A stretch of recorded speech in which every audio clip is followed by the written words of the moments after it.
नाज़रीन, आप देख रहे हैं दक्कन न्यूज़। दक्कन न्यूज़ में आपका खैर मक़दम है। तेलंगाना में लॉकडाउन में 10 दिनों की तोसी। रियासती वज़ीर आला के चंद्रशेखर राव की सदारत में आज प्रगति भवन हैदराबाद में आज काबीना का इजलास मुनक़िद हुआ। इस इजलास में लॉकडाउन में तोसी का फ़ैसला किया गया, ताहम नरमी के औक़ात में इजाफ़ा किया गया।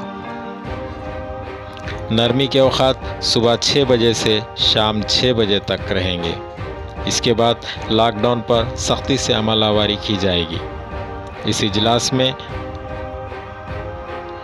रियासत में कोरोना की मौजूदा सूरत हाल, ज़री सरगर्मियाँ और लॉकडाउन की वजह से रियासत की माशी सूरत हाल व नेज़ सेहत के मौजू पर तबादले ख़याल किया गया।